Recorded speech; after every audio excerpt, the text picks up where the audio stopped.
Welcome to the Bev Boys Basketball Broadcast, where we talk Bevs, basketball, and anything else really. I'm your host, Tyler, and with me are the usual gang. We got Alvin Holbrook over here, the guy with the new glasses. Look at that guy. I Looking do have new fresh. glasses. Yeah. I wanted something that was more hexagonal, but I can't afford Ray-Bans, so Ooh, it's all right. Warby Parker. Maybe next time. Maybe next time. Maybe next time. And we also have Nick, who we didn't mention, shaved his head last time. We didn't even bring it up. But look at this guy. Clean shave. Oh yeah. It feels good. Hair. How we feeling about that? I feel good. I feel like free? a new person, like free. Yeah. Just like I wake up, I don't have to worry about it. I don't have to do anything with my hair. It's done. windy outside. I don't really care about it. Like I'm just completely just like unperturbed by anything. So Unperturbed. You and Alvin have like the same hair, except you have no hair and he has lots of hair. You both wake up, your hair's done. You don't worry about it. yeah, it's pretty good. Either way you crack it. It's pretty good. Maybe TMI. I have really bad dandruff, so I do have to worry about it. Damn. Drat. Enough about hair. Let's talk about Bevs. I hear that Alvin, you got something a little along the lines of apple juice. Yeah. A little apple. Along the lines of apple. I don't know why I said it like that. I'm getting in my own way right now. Alvin, just tell us your beverage. So my loving wife, I brought this home. My loving wife told me that if you bite into this, it tastes like the fruit from which the juice is derived. Pretty wild. I've got some Martinellis right here. I was wanting to try that one. I am not kidding you. I was almost going to buy that. Dude. Yeah. I've been seeing those at the store and they look so good. Like, yeah. Tyler, you should buy it and then we'll compare notes. That'd have been nuts if we next both episode. Bought that. Yeah. So anyways, I'm going to just bite into this really quick. I've wiped this down, for the people, for the posterity. We still are in a pandemic, believe it or not. So we're going to bite into this really quick. Apparently, so that's glass. So the hype was it's plastic. It's weird. Yeah, weird. But I feel like your loving wife has lied to you. She led you on. It sounds like a really crunchy apple, but plasticky also, which is not what you want from an apple. You don't want a plasticky, waxy apple. Plastic, no. That is kind of cool, though. I don't think they intended for that to happen either, though. I think people just decided, oh, it would be funny as a bit to like bite into this as a bit, though, like, and not actually. It's a TikTok, right? I guess I have no idea. I'm on TikTok, but not her side of TikTok. So that's a whole different side of TikTok. A whole other world over there. Alvin's in the dark side of TikTok. Yeah, I'm on the dark. Like people are really mean to one another. Pretty leftist leaning TikTok. Anyways, this is just a straight up high quality apple juice. There's nothing about this that you can really complain about. It's not too sugary. Sometimes you get like almost like a syrupy taste if there's a lot of corn syrup in it. This just tastes like apples and juice. It's great. It's kind of the platonic ideal of what you wanted apple juice to taste like as a kid, which is great. Wow. The platonic ideal. You lost me on that one. But strangely specific. Well, think about it. If you think about what your taste like when you think of apple juice and how it tastes, this is what it is. This is the platonic ideal. No, that's what you want. Nothing there. This is what you want when you're thinking about apple juice. Gotcha. Unapologetically ideal. Okay. Yeah. Are we doing rankings this week? Sure. If you want to give what the hell from 0 to 10, what do you got? I'm gonna fall into that trap of like calling everything like an 8. But this one, I mean, I'm gonna say this is a 9.5. Like I don't know how you make this, but it's as I said, the it's Martinelli's, so that's pretty good. It's Martinelli's. It's excellent. It's good. Yeah. Cool. Yeah. So very good. All right, Nicholas. Let's see it. So I'm kind of just like piggybacking off of last one. I've been like really on my like sparkling water game lately. Ooh, the ahas. Aha, yeah, I've never tried these. So I'm this looks pretty good. Wait for it. Right, ready? Oh, oh, yeah. Well, you love that you hear snap. that? You hear that freaking crack? That was like cracking your knuckles, man. Jeez. Ooh. What flavor is that one? Oh man, blueberry pomegranate plus pomegranate. Nice. My God, that's really good. And there's How no many sugar in ounces those. is that can? It is 16. Whoa, 16 fluid that's a ounces, big can. baby. That's a big boy. Oh, it'll get you. Oh yeah. Yeah, dude, this is bomb. No sugars, right, Nick? No, yeah, none of that. Love that. Nonsense. Yeah, I'm out here. It's just natural flavors, baby. Thanks, son. I think I need to follow your lead on the sparkling water because God. like the drinks that I've been getting are so sugary and I just can't do it, man. Yeah. Those are much better. Mm-hmm. Yeah, this is hitting on another level right now. I'm not gonna lie. This is you know what? I'm gonna give this a 10. Straight up. 10. Dang. Yeah, 10 out of Aha. 10, baby. Would Okay. recommend. Aha, All right. blueberry plus pomegranate. Cool. Well, I'll go ahead and show my drink. I went for the most off-brand thing I could possibly find. Look at this, guys. Jamaican cola? Hell yeah. Soft drink? Yes. Look at that. What is that called?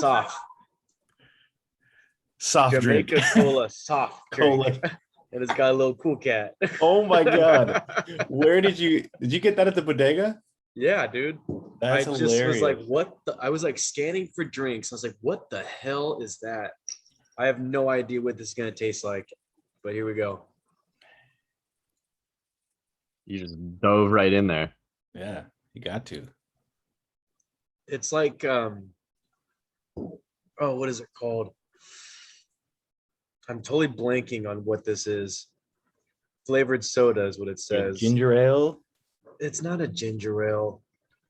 That is weird. I'm gonna have to come back to you about what this is and what it tastes like. That's very different. It's weird. It's good though. Sorry, I'm. He's feeling it. There's a brand of drink that I'm thinking of that I can't remember what it's called. I'll text you guys what it is later. Anyway, let's just move on. That'd be great for the posterity, you know, for the person, maybe people at this point listening to this so that they know, can visualize for themselves. You got to give the I people what they apologize. want. All of our 6 fans in Germany. I can't remember what this is like, but it's good. Do you want to rank it? Do you feel like ranking it? I gave it like a 7. It could be better, but it's like decent. I probably wouldn't drink it again, but it's fine. Interesting. Okay. That was kind of anticlimactic, but yeah. Yeah, that is, especially What are you gonna considering do? how we're getting the platonic ideal and something that Nick I just keeps know. hitting. And I guess I wish that you got to I balance had everything. gone last. Nick was such a good, surprise there with the aha. Hey man, I know how to But pick them. when you're drinking something called Jamaican Soft Drink Cola with a K, but then it's it said also champagne. Yeah, Yeah, champagne. it doesn't know what it wants to be. And there's no alcohol in this. I don't know why they're calling it champagne. It's a little all over the place. it's all over the place, man. Yeah, very discombobulated. Let's just move along. Let's move along. Yeah, there's a lot to talk about for sure. Yeah, So a lot let's going just- on. Speaking of being all over the place, the NBA is all over the place. Let's talk about that. I've never, I can't remember a time when there was this much news going on in the NBA for so many different reasons. Big news is all the coaches are getting fired. We have 1, 2, 3, 4, 5, 6, 7 coaches that have either quit, gotten fired, or just moved on to a different role in their organizations. And Alvin, I think you had a little game you wanted to play to explore what could happen with these coaching switches. We're gonna hit the coaching carousel real quick. Here we go. So here's the deal. You spin the wheel. We've got some names on there. We're gonna pick a team, see who gets that coach. We're gonna talk about that fit, and we're gonna talk about what made them a failure. at their or why they parted ways, because it's seemingly every coach is a mutual parting of ways nowadays. But we'll see what they did well, what they could improve, and then potentially what they could bring to this team, I guess. All right. So, and before we go, maybe we should go over who's been fired from where real quick. Yeah. The Celtics, Brad Stevens, now the GM, so they have a coaching vacancy. The Blazers and Terry Stotts parted ways. The Magic fired Steve Clifford. The Pacers and Nate Bjorken, did they fire him? I think he got fired, right? Yeah, that was not a mutual parting of ways. Right. Neither was Stan Van Gundy with the Pelicans. After 1 year, his ass is gone. Yikes. Saw that coming. I saw that coming big time. The Wizards and Scott Brooks parted ways, and Rick Carlisle decided to not go back to the Mavericks. So that's the full list, and let's get the carousel spinning.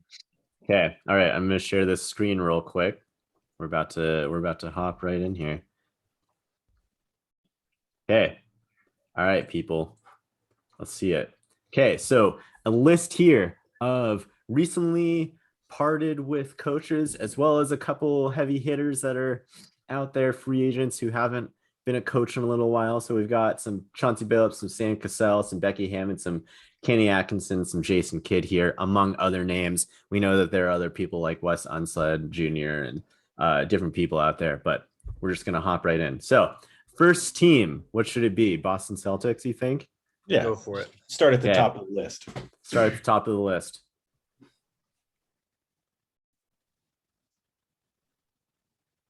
Feels like we're on a game show. This is so cool. Sam Cassell. That would be, that would be so dope. Yeah. All right. So let's talk about what happened there, huh? So Celtics, they parted ways with Brad Stevens. What would you all think of that?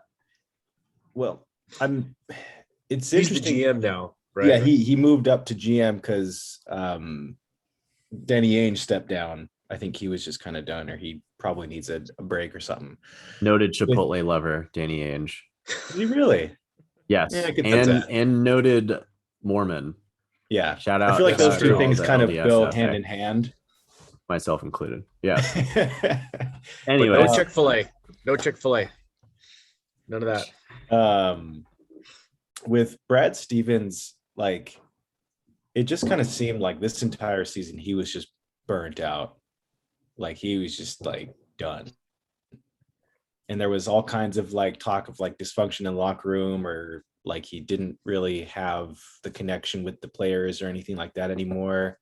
So yeah, I'm curious to see if anything, like how it changes with him as GM, because he still is like such a smart basketball mind. But yeah, I think he just got totally burnt out, and it seemed like he was pretty checked out. And I like him as the GM because he knows the players, he knows the organization. He's, like Nick said, he has a great basketball mind still. So there's no reason to let go of him. So I think it's smart to keep him with the Celtics, but definitely they need a new coach in there. That locker room is a disaster. Yeah. And it has been for a couple seasons now. Yeah. I think Sam Cassell would be so sick with that team because, one, he's a player, he could probably connect with them on a completely different level than Brad Stevens ever could. And he's also just known as like he has a lot of like history with developing players and like what he was able to do. I believe it was with John Wall and Bradley Beal, kind of like helping them. It's like getting to pair him with Jason Tatum and Jaylen Brown, I think could be pretty special. Yeah, I agree. Sam Cassell has a really good history of working with point guards and helping players to become more multifaceted.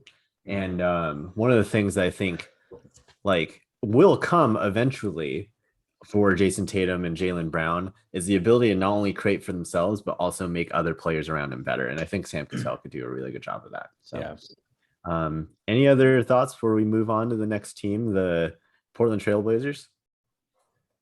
I say spin that wheel. Let's do it. Spin that wheel.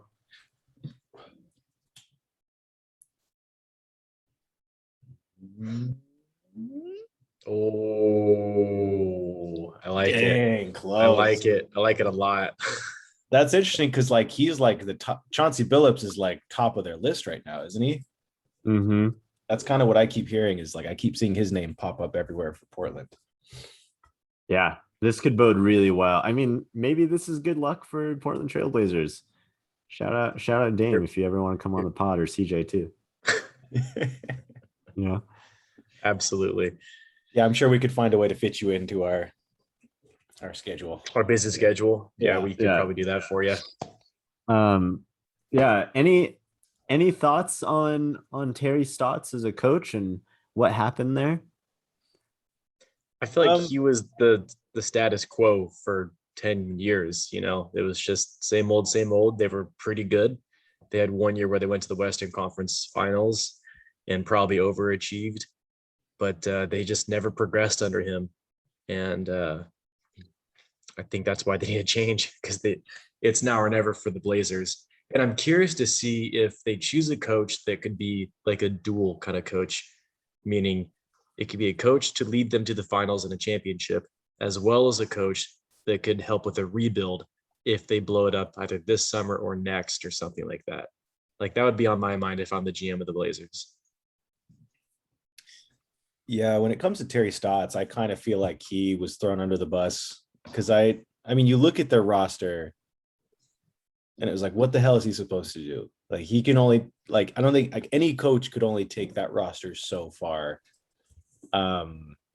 It was really just the GM having to do, like he didn't really do a whole lot to put a team around him. And, you know, he obviously wants to keep his job. So it's like, okay, well, we got to fire the coach then to try to switch things up and try to change it and hope for the best. But I mean, Terry Stotts, I think I would love to have him on the Kings. I mean, he can develop players really well and kind of establish a culture and all that kind of stuff. I just, I kind of feel like he was just kind of the one to, scapegoat essentially. Yeah. Mm-hmm. But I would be really intrigued by Chauncey Billups with Portland.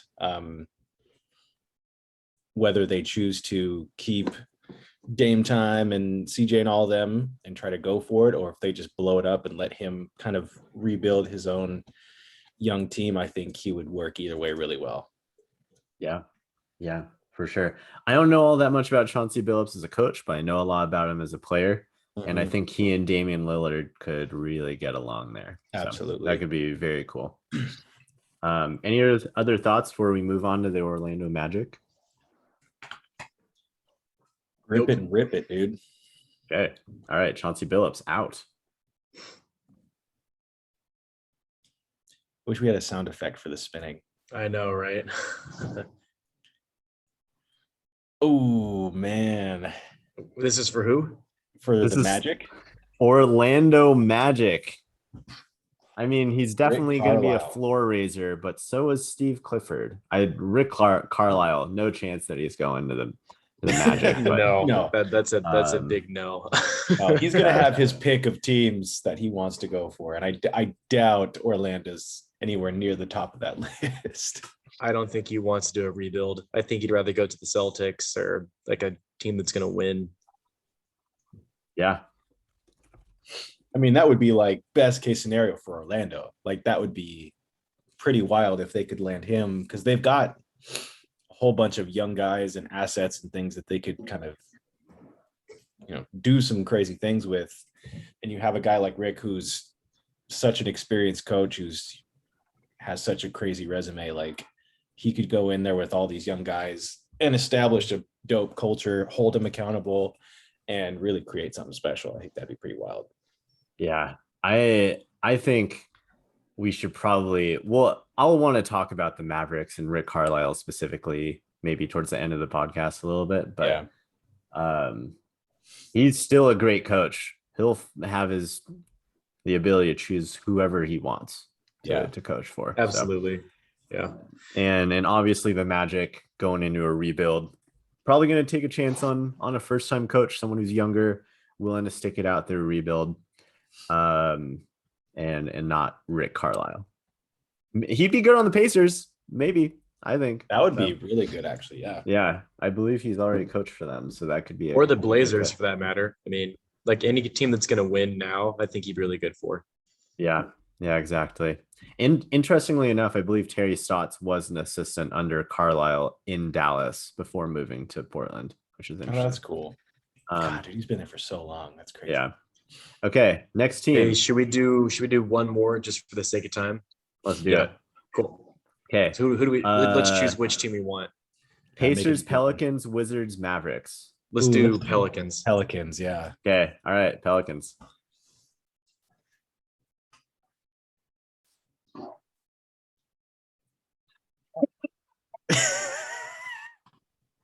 Yikes. Nate Bjorkgren. I don't think that's going to happen. Yeah, I can't imagine their situation getting any better. Give him one more spin. Yeah. Really quick on Nate Bjorkgren. How do you screw it up that? I'm sorry. I don't want to dog the person who's going to be a better coach than I am, obviously, but how do you screw it up that bad? Like how they had a good roster. Rigid? They had a great roster. Yeah. They had injuries though too, right? Yeah. Quite a few. But they also lost. Like they had a better roster than they did last year, and Nate McMillan did better with that way better with that roster last year than this year. Like they had a strong roster this year, and it's Nate's fault. Anyways, do it again.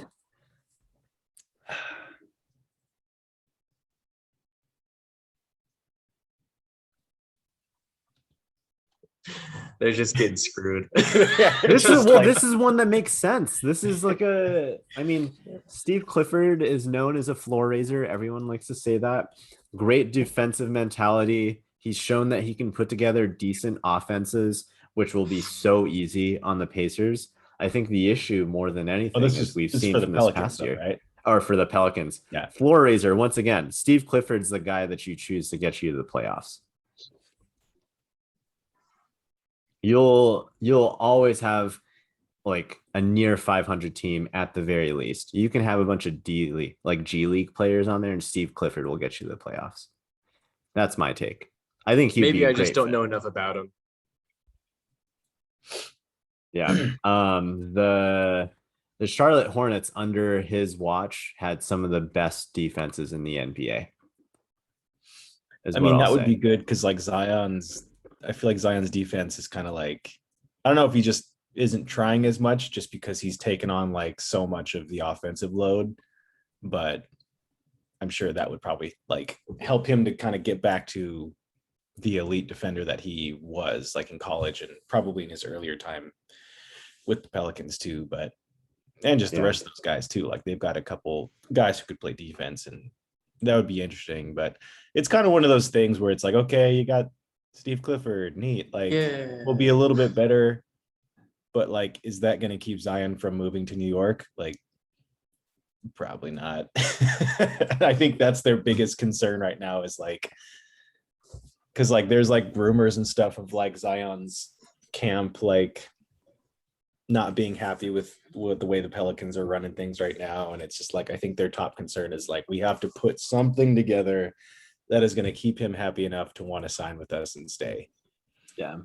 That sounds like another organization with a star player who is not doing very well to keep them happy. Yeah. A la the Mavericks with Luka Doncic. Interesting trend. Be watching that very carefully. Yeah. Last thing I'll say about Steve Clifford as the Steve Clifford apologist in this podcast.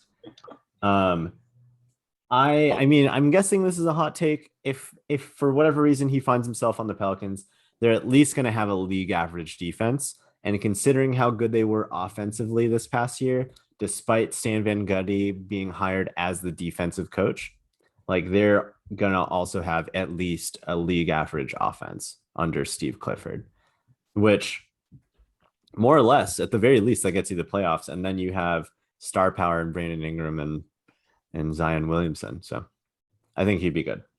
I digress. Fair enough. Thank you.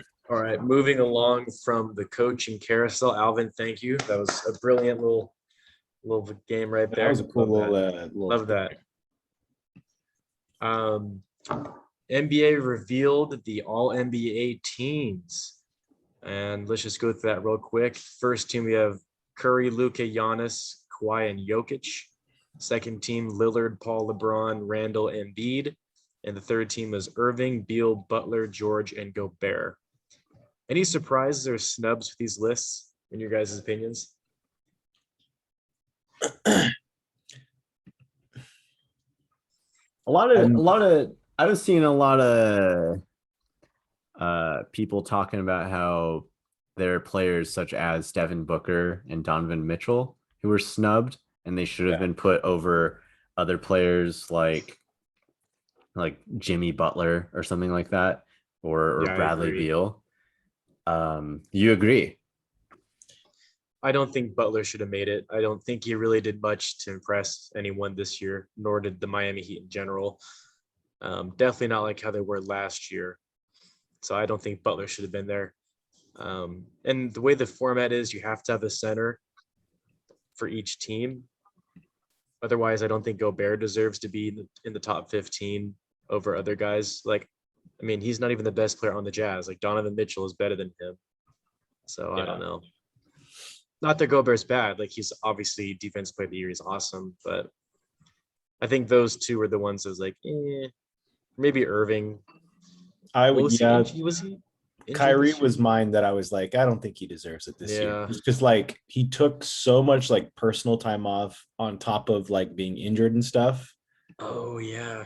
That like it's just like I just don't feel like you earned it this year to be that. I would probably think like Devin Booker or Donovan Mitchell or somebody would deserve it more. Someone who played through the entire season, who had probably a much bigger impact on their teams. I mean, both of which were the first and second seeds in the Western Conference. Like they played all season long, more or less, and led those teams there.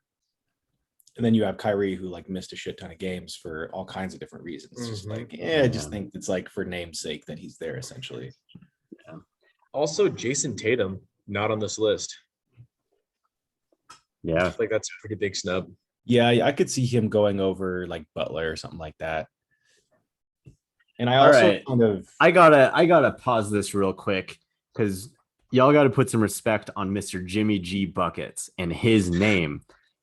Dude averaged nearly like 50% from the field this year, like 21 points, 7 boards, 7 assists, 2 steals, and he averaged 500 from the field while only shooting like 25% from 3 or something like that. I don't remember. This is all the top of my head. Dude like carried that Heat team. That Heat team had nothing going for it. Carried them to what? To the playoffs. They were nowhere near the playoffs. They got smoked. Started playing. Doesn't obviously because they don't have other players going off, dude. Everyone else figured out Duncan Robinson, Tyler Hero isn't the second coming of Devin Booker. I think they were 7. 7. Okay, I figured it was like in the lower seeding. Yeah. How many games did he even play this year, though? I feel like he was not very healthy. I've got it pulled it up. Yeah, that was something games. I was thinking of too. 52? 52 games, really quick. So 50% from the field, 25% from 3. We're going to gloss over that. 87% or 86% from the free throw line. Career high in steals, 7 assists, 7 boards. I mean, yeah, dude great. Did it all. But I mean, like Nick said, was he better than Donovan Mitchell? Was he better than Devin Booker or Jason Tatum? I don't think so. This season, no. I think he was more valuable to the like if you were to replace Jimmy Butler with Jason Tatum, they wouldn't have won as many games. But that's kind of besides the point. This is just the best guys this season. Well, I think they would have won less games because I think Jimmy Butler's better than Jason Tatum. Yeah. I'm kind of curious, like, as far as like how they decide for the all NBA teams like that. I believe it's voting. Like, so is it just you have voting? Media. My understanding is you have media votes. I think you have I don't think you have popular vote, but then you have coaching and players. They all have a say in here. And what's interesting is that you get rankings like the defensive player of the year stuff, where Andre Drummond got a vote for defensive player of the year, all That's NBA defense, hilarious. which is ridiculous. He probably voted for himself. Like, come on. Watch, he's Made gonna a be on the fake Kings account. next year too. We're gonna all be eating crow, and that crow's gonna be disgusting. Don't Yeah, worry, the that Kings will happened. sign him when we lose. What's his name? Whiteside. When we lose Rashawn Holmes, we're gonna sign Andre Drummond. I think I said that last time. I would like probably consider giving up as a Kings fan. Like that might be the final. Like what? He's an all-star. The tipping point for me is like if they gave up Rashawn Holmes for nothing and then signed Andre Drummond to try to be like, see, look, it's okay. Like, and then paid him $80 million over 4 years to do it. Just something absurd. Might like just give up. Like that could be the final. I keep being Mr. Contrarian here. I would not want to watch. Let me clarify it. I would not want to watch the Kings with Andre Drummond. I would hate to watch the Kings. Absolutely. But Andre Drummond is like one of the best rebounders of all time. He's a decent defender. He shoots around the basket okay. He was good for the Cavs before he moved to the Lakers. Like, it's not his fault that they had 4 other centers. Well, it kind of is his fault because he chose to go there. But yeah. Anyways, he's a great player. His fit with De'Aaron Fox would be that worries me. That would be like, I would have a really hard time with that. But back to what we were talking about. The one thing I thought of was like, I kind of wanted to, this might sound, I don't know. I get like you can only have one center, especially nowadays in each team. But I would definitely rather I would replace Giannis with Embiid in first team, honestly. This year, Embiid is better. Yeah, just exclusively like this year. That's why I think this format is dumb. Like, why do we have to make a team out of these best player lineups? Like, why does that be guard, forward, center? Like, that's just stupid. Like, just say these are the top 5 guys. These are the best 5 through 10, and so on and so forth. Yeah, because then you're pushing out better guys to worse teams just because their position is a center or whatever. Like if it's 5 guards in the NBA first team, then it's 5 guards. Like they're the 5 best players, period. I think that's how it should be. I think it would be so sick for the all NBA first team to be like 5 guards and the second team all NBA to be like all centers. Hypothetically, could be really fun if like that could be really fun. And then the next step would be the NBA gets these teams to play one another. How fun would that be? Replace the All-Star game and make it the all NBA team. NBA And the all NBA team beats the NBA for the second team beats the first team. The second team then becomes the first team. You know? That's just a battle for pride. I'm having ideas here. Yeah, it would switch things up, man. It would make the All-Star game at least a little bit more fun to watch. Yeah. Anyways. Well, speaking of things that are fun to watch, these playoffs have been fun to watch. Fun and horrible. I don't know if you guys caught the Hawks-Philly game last night, but I was so pissed to see that the Hawks came back and beat Philly. Like, I was screaming. Ugh. Yeah. Why? What is it about Trae Young that is just so hateable? I just don't like him. Well, I think part of it is like the way he looks. Like it's totally the way he looks and acts. Not everyone can have a strong hairline, Nick. I mean, it's not even like, I mean, the hairline's part of it, but like he just has what I call a very like punchable face. Like he's someone you look at and you kind of just like you just want to punch him. You just want to smack him. Like they just have an annoying face. So that's how it all starts.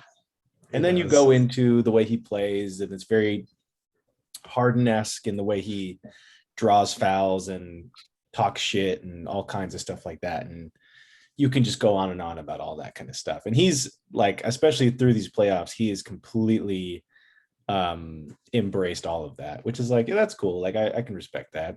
Like he's the villain now, and yeah, he's he totally absolutely buying is. into it. But yeah. Well, what were the Knicks chanting? The Knicks fans, Trey is balding. Like, Yeah. That one is a little low, but so classic. it's just New Classic York. That's New energy, I York right guess. there, baby. Classic New York fans. Yeah. Brutal. I will say though, I love like watching the Hawks. Like they're really fun. They have so many great players. Obviously, Bogdanovich. I'd love to see him play well, but man, it hurts not seeing him play for the Kings as well as he's doing. Mm-hmm. Anyway, Alvin, you had a thought? Yeah. Trey Young, in a lot of ways, he should be a player that I'm so into. I'm really into just like naturally talented passers who can do so many things on the court. And Trey Young's that kind of guy. Like, I am frustrated by the way he draws fouls, I think, and that's where me as a learned hater, I'm not naturally a hater, but I've learned to become a hater. Like I can sprout off of that. Got a hairline that is unfavorable. He kind of moves all over the place. His voice is like kind of, it's not great. Frustrating. Yeah. Maybe when the NBA changes like how refs call fouls and that type of thing, maybe I'll learn to like him, and I want to. Yeah. I really want to. But right now, if I see him flop or like shove himself into the side of Matisse Thybulle again, jump like to draw a foul, defender off a screen. Yeah. Frustrating. Yeah. I mean, for me, my one takeaway from especially last night's game, and it's just something that I've said for a year or so now, is that the 76ers need to trade Ben Simmons. He needs to go. He's great and all, but like him and Embiid, it's not going to work. He's holding this team back at this point. Like I've never seen a supposed superstar who just like one who is as god awful at free throws as he is. Like that's like unreal to me. He's like 4 of 14. Like that's insane. But and also like just refuses to shoot the ball anywhere like outside of like 5 feet from the hoop. Like just flat out refuses to.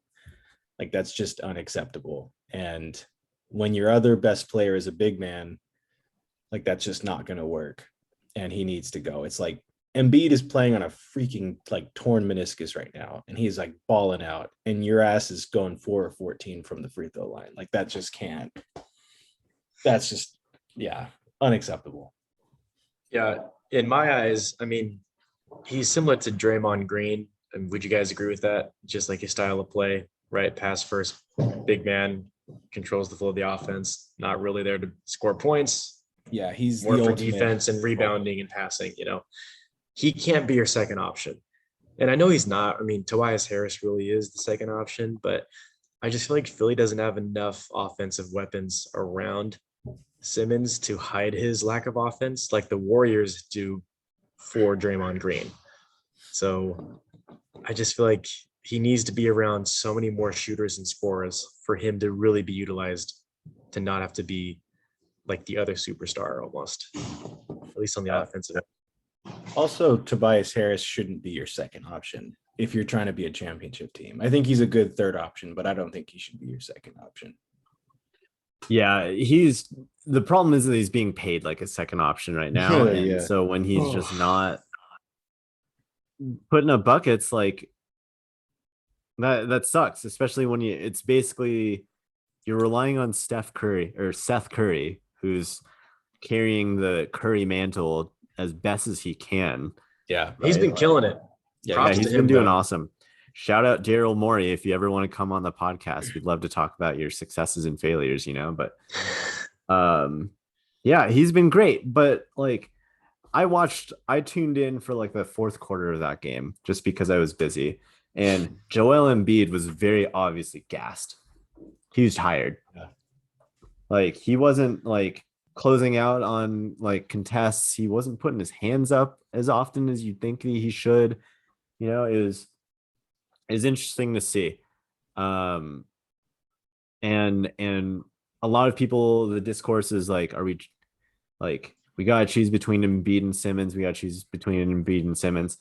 I agree with Nick. You got to choose Embiid. I've been saying that for the last couple of years. Yeah. His window is closer, but he's also in his prime right now, and he's the better player. I think. Can I beg that question though? Can I be contrarian? Go ahead. Why not trade Embiid if he has these health concerns? Right, Simmons is younger and healthier and is still extremely talented. Embiid is a ticking time bomb, almost like Chris Webber was for the Kings in his last years. Like, why not get value for him now while you can before he has zero value once he's probably fully injured? And because if not for Jokic, Embiid's the MVP. Yeah, Ben Simmons right now. But and how many years is he even as he's injured, he's still so much better than Ben Simmons. Dude just put up like 50 points on a torn meniscus the other day. Like, he's like averaging like 30 or 40 points a game on a torn meniscus. Like, Joel Embiid injured is better than almost any player in the NBA right now. Like, that's. But for now, I mean, in 4 years, will he? That's why you have to think like that if you're a GM, though, right? Well, if I'm a GM, I'm trying to do everything I can right now within the next couple of years, which is why you trade Ben Simmons to go get somebody, which is why I thought the James Harden Ben Simmons trade at the beginning of the season would have been like a great thing for both sides. Yeah. And it's coming back to haunt them. Was it Daryl Morey was it the Sixers or Rockets that chose not to do that? I think it was the Rockets. Why would the Rockets pick the package that they got from the Nets instead of Ben Simmons? That's insane to me. I thought that was. I was just like, what are you going to get that's better than Ben Simmons? Like, I just could not understand that for the life of me. But I think the Sixers, you rebuild around Embiid, you trade for, someone who is a reliable perimeter creator who can slide into a forward position, play solid defense, maybe pick up some young assets should they, should Embiid go down, you need to rebuild. You have young players who are like undervalued, who can grow. And I think a package of, Buddy Bagley and a first could do that for Ben Simmons. 2 seconds, not a first. I would do a first. Come on, it's Ben Simmons. Ben Simmons, I would, I think that just ticks all the boxes. You can even switch Buddy out for Harrison Barnes. That might be the better option for them, but they need perimeter creation. I would love to have Ben Simmons if we still had Bogdanovich. Like, if we could run, I would assume we would trade Fox for Ben Simmons or something. Like, if we had Bogdanovich, Hield, Barnes, and Bielitsa or someone like that around Ben Simmons, like, that'd be nice. Like, all those shooters. I could see that kind of working. I wouldn't do it, but I could see it kind of working. I would run Simmons next to Fox and Halliburton if we could do that. If you get a stretch five and a shooting, and a good shooter as your 3, then I think you're straight. Yeah, you're good. I'd give up 2 firsts. Why not just Simmons at the 5? He's not big enough. He's a 4. Yeah, he's 6'10" and like 230. Yeah, he's not maybe 235. Like, that would be. Yeah. He just wouldn't be able to. I don't think he you can't see him defending Embiid for 30 straight possessions, dude. Draymond Green's like 6'7" though. Yeah, but he's like 260. He's way stronger. Is he 260? He might be 255 listed right now, but there are periods where he was playing at like 280. Yeah, dude's big. That's fat Draymond Green. This says that Draymond Green is 230 pounds. I don't believe that for a second. I don't believe that for a second. Anyways, I don't think that Simmons is a 5, but I think he's better at the 4. You get a stretch 5 and then a good shooting 3, and you pair him with those 3, and I think you're good. Yeah, I think you can make that work because Fox is continuing to develop as a shooter, and Halliburton already is a good shooter. So you get a couple more guys around him, then I think you could really that would be actually pretty sick, honestly. Yeah. There's no way you get Simmons without trading either Fox or Halliburton. There's no That's way. fine. I'm just making trades up on the spot, you know. And we dream Like, in this dark time of Kings fandom. Buddy Bagley in a first, you know, totally original thought right there. So yeah, never would. Maybe Buddy Bagley in a first for Paul George, who balled out last night. Paul George. Let's talk about the Jazz and the Clippers. No Kawhi, and the Jazz still below it. Oh my gosh. I couldn't believe that. I know they don't have Mike Conley, but like, come on, guys. You're at home and you lose to the Clippers without Kawhi. Got to give it to Paul George, man. He shut the haters up. Pretty cool to see. Yeah, did you guys watch that game or no? I did. You did? I did. It was basically from Paul George's first possession. I can't even remember what he did. He did something where I was just like, oh, he's locked in. He's like big time locked in. And I just got to say, maybe we can talk about it if y'all want to. I had the opportunity to go to game 2, Jazz Clippers in Salt Lake City. Right. Vivint Arena, interesting experience. Not only coming out of COVID, but it was like full, like all 18,000 people, super loud, sure et cetera, et cetera. But Paul George was passive that game. Like he did not make his imprint on game 2, but he definitely did on game 4. And it was really good to see from the start. You knew that he was going to be locked in. Yeah, I was thinking about this like right before we started this today. Like I was like, why is like I feel like Paul George, because Tyler had asked the question before this, like, is Paul George actually a 1, or like what's the deal with him? Number one option, yeah. And I really think he could be. I think the issue with the Clippers, like their fit there, and I get like the way that the NBA is going now, like wings are like becoming more and more of a thing, or I guess more prominent in the offense or whatever. But like if like I think about it, it's like he and Kawhi more or less kind of serve the same purpose, same play style, same kind of stuff like that ideally. And so I kind of like think like obviously Kawhi is going to be your number one option between those two. Like that's just obvious. He's Kawhi. Yeah. And so I kind of feel like I wonder if like Paul George feels out of place with Kawhi because they're like ideally like almost the exact same. They're like your same size, same position, same like lockdown perimeter defender who can shoot, who can get to the hoop, who can kind of do all these different things. Like I kind of see them in the same kind of light. And I wonder if like with Kawhi there, Paul George is just kind of out of place. And so as soon as Kawhi's gone, now all of a sudden he's like, oh shit, yeah, this is where I'm meant to be.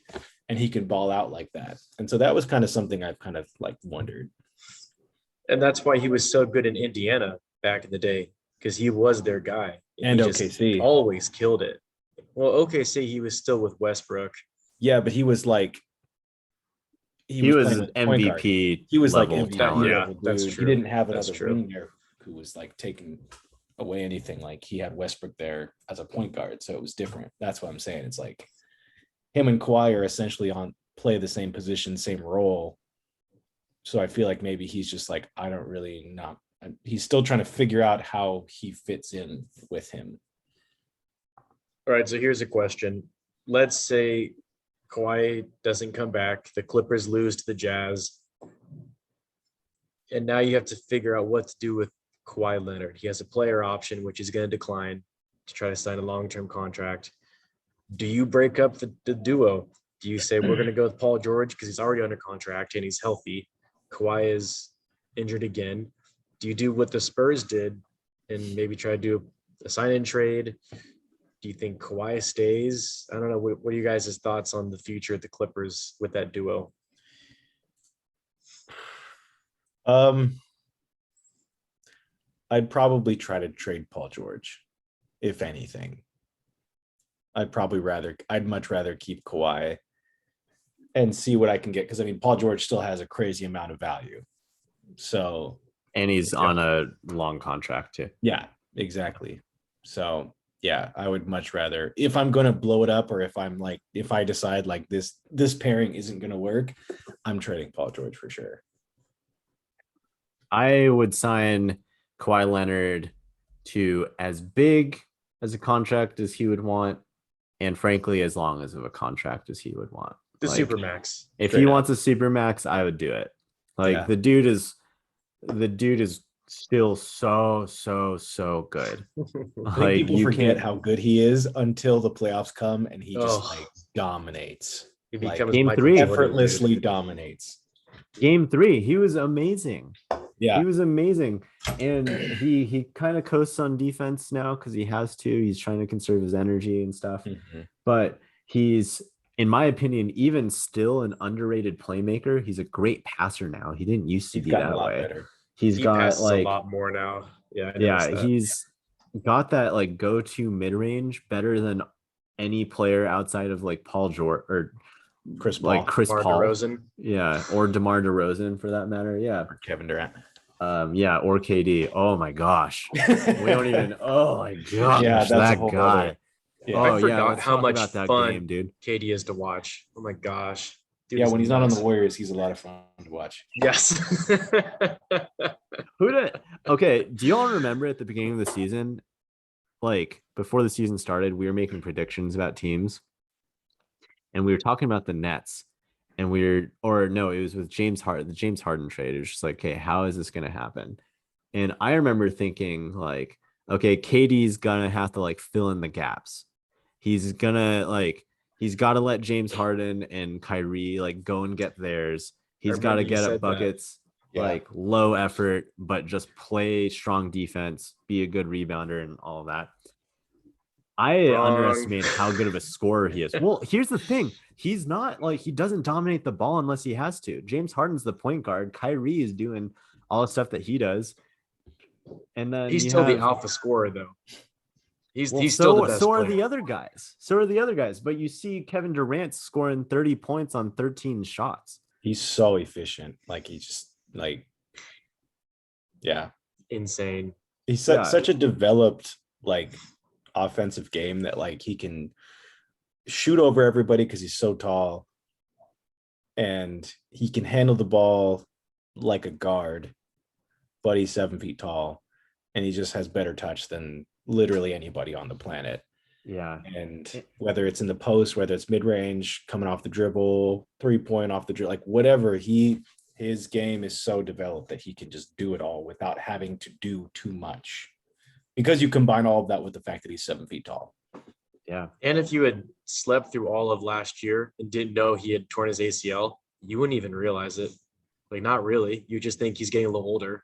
Yeah. The dude is just unbelievable, because Kobe didn't do that. Kobe didn't come back like Kevin Durant did. Pretty unreal. Yeah. Yeah. Oh man, he is so good. He also played all 48 minutes that last game. He had to. He had to, man. Yeah. That was insane. Yeah. And then shout out Jeff Green real quick. I love this Jeff Green redemption arc that we're living through. This simulation that we live in is really messed up, but seeing Jeff Green succeed occasionally is really good. Makes it a little bit more bearable. I love the Jeff Green, every 10, 15 games, he'll play like an all-star. You're just yes, this is Jeff Green at his best. And then he'll just be silent for the next 2 weeks, 3 weeks. Well, here's the thing. Where was he last year? I think he was playing for the Rockets. Whatever team he was on last year, he was killing it in the playoffs again. I believe it was the Rockets. I think it was the Rockets. But he was their third. He was one of their. He was their most important scorer outside of Harden and Westbrook. He was keeping that team together in a lot of ways.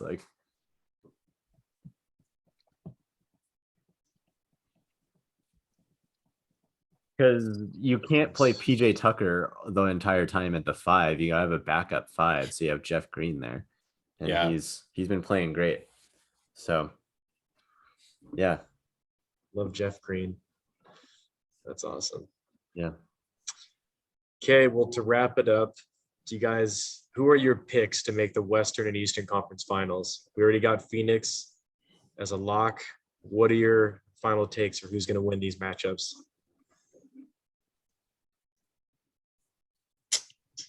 I hate to say it, Jazz in 7. Yeah, I'm think so, leaning too. more towards that too. I can't imagine the Jazz letting Paul George take over like that again and beat them, because it doesn't seem to me like Kawhi is going to be back at all this series. If anything, if he's even back for the rest of this thing, because I've seen some stuff where they're thinking it could be actually kind of serious, but Yeah. Yeah, I just can't imagine the Jazz are just too good of a team, too well coached. Like, I just Too can't. deep. Yeah, too deep. Like, there's just no way they can let Paul George like single-handedly like just do this to him again. So Yeah. I'm saying 7 games because I'm accounting for one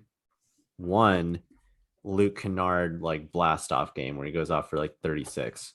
Yeah. Luke Kennard. Good for They him. signed him like, to 4 years and 64 million. He owes it to them. Yeah. To Also, go like, off shout on out that. Ty Lue for like putting him in and Yeah, like facts. He's like, good.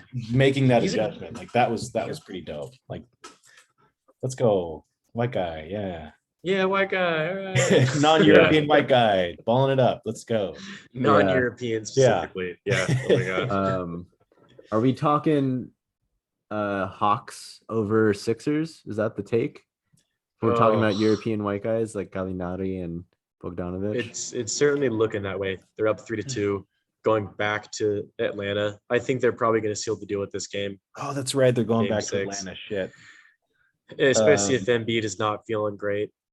I mean, Yeah, I think it all so hinges on screwed. Embiid at this point. Which, I mean, it's just like, how much more can he take? Like, he's like put that whole team on his back through this whole series. You can tell he's like, I can't imagine how much pain he's in right now. Like, as big as he is on a tournament, he's like, that's just insane. Yeah. So yeah. Okay, and then Brooklyn and Milwaukee. As we speak, the Nets are up by 10 points against the Bucks are up by 10 points against Milwaukee. What's the score? Also, like, how about James Harden? Like, did he miss every single shot he took last game? And he's hurt. Yeah, so like, it's clearly kind of hurt crazy right that now. I didn't think he would come back at all this series. Yeah. Like, He's that's definitely just injured. Yeah. Go ahead. No, it was just so interesting watching that and seeing like Giannis not attack James Harden on ISOs as much as he should. Like, he was like fading away on him and that type of thing. And I get that James Harden is a good like post defender. Everyone likes to talk about that. But Giannis, you gotta just be a little bit more assertive there, man. I'm trying to figure out how I feel about Giannis, honestly.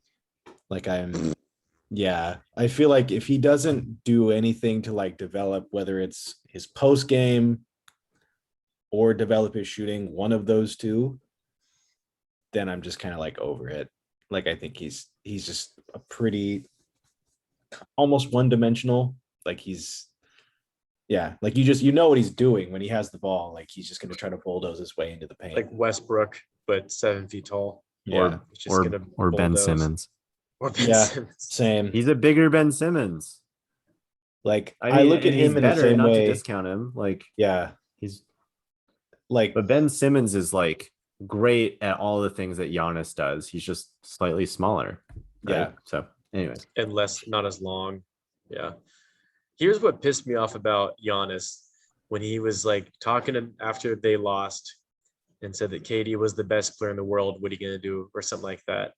To me, that's just like, dude, you're a 2-time MVP. Yeah, like, that's why are you absurd. just sitting there going, well, KD's better, so that's why we lost? Like, Kobe Bryant would never say anything like that. Or Michael, like, he would never have been like, oh, well, Magic's the best player in the world. Fuck that. I'm the best player in the world.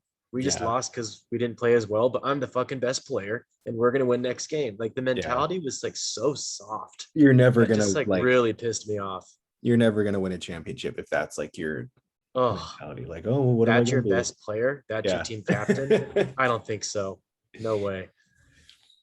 I admire him for being like honest in his thoughts and that type of thing. No, I would like to see him believe in himself. I think that's my point, is like, that's what we're saying. I don't necessarily think that's soft, but I want to see him just be like, he is the best player. However, I think for the rest of the series, I'm going to be the best player or something like that. Like Yeah, I got to step it up. He I have can the potential to acknowledge be it. that way. Yeah. Yeah, you can he can acknowledge acknowledge that's KD doing his thing, but like that doesn't like to be like, well, what are you gonna do? Like, no, that you can't say that. Like, it's like, no, I'll do something about it. Like, yeah. And he said he's the best player in the world. If you want to say he was the best player tonight, that's fine. But like when you're Giannis Antetokounmpo, 2-time MVP, your mentality is you are the best player in the world. Even though it was like a year ago, like, come on, man. That to me, that is soft. That's not Mamba mentality. And that's what it takes to win a finals. And it doesn't sound like he has it. That's my hot take. So, well, for me, it's like his track record, like kind of proves that as well, at least for right now. Like he's kind of just not shown up in the same way in the playoffs so much. Like other teams figure him out essentially in the playoffs. Yeah. Yeah. Was it? I think the Celtics did that with Al Horford a couple seasons ago. They just totally shut Giannis down. They built like a wall of defense around him so he couldn't drive to the hoop. That's and then that was it. That's what Miami he did. couldn't do anything. Yeah. Toronto, same thing. Like they've all figured it out. What's That's what crazy. I'm saying. If he develops like his post game or something like that, then I think that would be huge. Mm-hmm. Something. What's crazy is that the Bucks very well could win this series just because of the injuries the Nets have.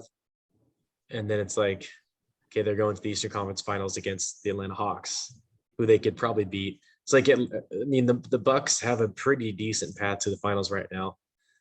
So I just hope he's ready for it and doesn't just blow it. But